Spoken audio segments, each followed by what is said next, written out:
লোকসভা নির্বাচন 2024 যার ফল ঘোষণা আজ।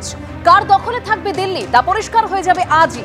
সারা দেশ জুড়ে 543টি লোকসভা আসনে আজ ভোট গণনা, যার মধ্যে রাজ্যের 42টি লোকসভা আসনে ভোট গণনার জন্য মোট 55টি গণনা কেন্দ্র তৈরি করা হয়েছে। কাউন্টিং হলের সংখ্যা 418। কোচবিহার লোকসভার অন্তর্গত শীতলকুচি 310 নম্বর বুথ, দিনহাটা 318 নম্বর বুথে সব থেকে বেশি 23 রাউন্ড এবং দার্জিলিং লোকসভার চোপড়ার 251 নম্বর বুথে সব থেকে কম 9 রাউন্ড গণনা হবে। এরই পাশাপাশি কলকাতা দক্ষিণ কেন্দ্রের জন্য সব থেকে বেশি 7টি গণনা কেন্দ্র রয়েছে। ডায়মন্ড হারবারে 4টি, দার্জিলিংয়ে 3টি, রায়গঞ্জে 2টি এবং অন্যান্য জায়গায় 1টি করে গণনা কেন্দ্র তৈরি করা হয়েছে।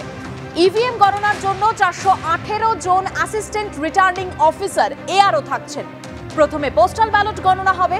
3 লক্ষেরও বেশি পোস্টাল ব্যালট ইতিমধ্যেই জমা পড়েছে। শেষে হবে ইভিএম গণনা। ভোট গণনায় মাইক্রো অবজারভার সহ 25,000 গণনা কর্মী থাকছেন। আর কমিশন সূত্রে খবর, গণনা কেন্দ্রের বাইরে 200 মিটার পর্যন্ত জারি থাকছে 144 ধারা। রাজ্যের 55টি গণনা কেন্দ্রে নিরাপত্তায় মোতায়েন করা হয়েছে 92 কোম্পানি কেন্দ্রীয় বাহিনী।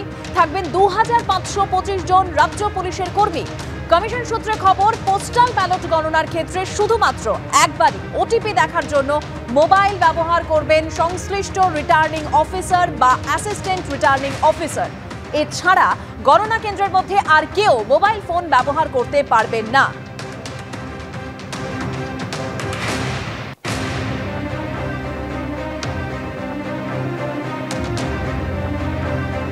আগামী 5 বছর দিল্লির মসনদে বসতে চলেছে কোন দল? বাংলার 42টি লোকসভা কেন্দ্রের কটি কার দখলে যাবে তা জানা যাবে আজই। সামনে আসতে চলেছে লোকসভা ভোটের ফল, আর কিছুক্ষণের মধ্যে সেই ফল আপনাদের সামনে রাখবো। এবং মঙ্গলবার এ রাজ্যের অর্থাৎ আজ এ রাজ্যের 55টি কাউন্টিং সেন্টারে হবে ভোট গণনা। প্রতি মুহূর্তের আপডেট থাকবে আপনাদের জন্য এবিপি আনন্দে। লড়াই ছিল দীর্ঘ, এবার সামনে আসতে চলেছে তার ফল। আগামী 5 বছর দেশ চালাবে কারা?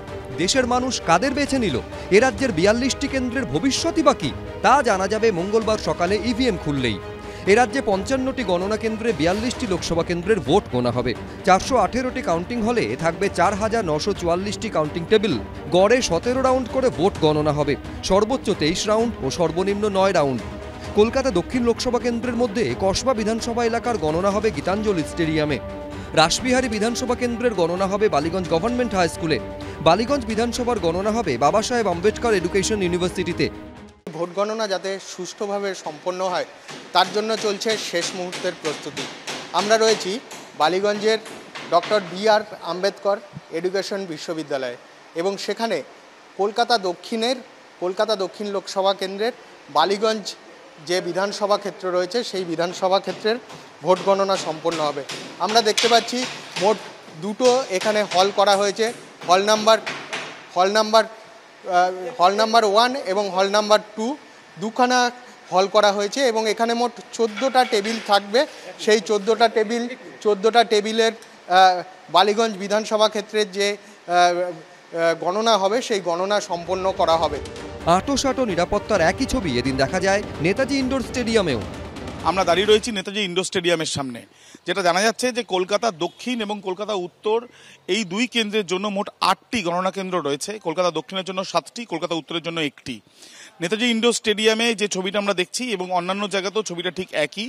ত্রিস্তরীয় নিরাপত্তা বলয়ের ব্যবস্থা করা হয়েছে। মোট 13,000 পুলিশ দায়িত্বে রয়েছেন, যারা এই 8টি কেন্দ্র যেগুলো গণনার জন্য নির্ধারিত সেই জায়গার নিরাপত্তা তারা দেবেন। 1 প্লাটুন করে কেন্দ্রীয় বাহিনী থাকছে এবং স্ট্রং রুমের বাইরে কেন্দ্রীয় বাহিনী থাকছে। মিডিল লেয়ার অর্থাৎ মাঝখানে ত্রিস্তরীয় দ্বিতীয়তে যেটা রয়েছে সেখানে থাকছে বন্দুকধারী পুলিশ এবং যে শেষ যে লেয়ার অর্থাৎ যেখান থেকে মানুষরা বাইরে থেকে ভেতরে যারা কাউন্টিংয়ে উপস্থিত থাকবেন তারা যে স্তর দিয়ে প্রথম যাবেন সেখানে থাকছে পুলিশ, লাঠিধারী পুলিশও থাকবে, যাতে কোনো রকম অপ্রীতিকর ঘটনা কিছু না ঘটে সেই বিষয়টা নিশ্চিত করার জন্যই এই ত্রিস্তরীয় নিরাপত্তা বলয়ের বন্দোবস্ত করা হয়েছে। এবং প্রায় 13,000 পুলিশ তারা নিরাপত্তার দায়িত্বে থাকছেন, কিন্তু স্ট্রং রুমের বাইরে থাকছে কেন্দ্রীয় বাহিনী। প্রায় 1 প্লাটুন করে কেন্দ্রীয় বাহিনী থাকছে এবং তার সঙ্গে ত্রিস্তরীয়র মাঝের যে স্তর সেই স্তরে বন্দুকধারী পুলিশ তাদেরকেও রাখা হচ্ছে, এমনটাই জানা যাচ্ছে কলকাতা পুলিশ সূত্র থেকে। অর্থাৎ নিরাপত্তার ব্যবস্থায় কিন্তু কোনো রকম খামতি রাখা হচ্ছে না, যাতে এই নির্বাচনের যে ফলাফল ঘোষণা হওয়ার আগে এই গণনা কেন্দ্রগুলোতে যাতে কোনো রকম অপ্রীতিকর ঘটনা কিছু না ঘটে সেই বিষয়টাকে মাথায় রেখেই। মঙ্গলবার বিভিন্ন গণনা কেন্দ্রে থাকবেন এবিপি আনন্দর 55 জন রিপোর্টার। প্রতিটি গণনা কেন্দ্র থেকে প্রতি মুহূর্তের আপডেট তারা পৌঁছে দেবেন আপনাদের কাছে। আমাদের নজর থাকবে ভোট গণনায়, আর আপনাদের নজর থাক এবিপি আনন্দে। সুদীপ্ত আচার্য, আবির দত্ত, এবিপি আনন্দ।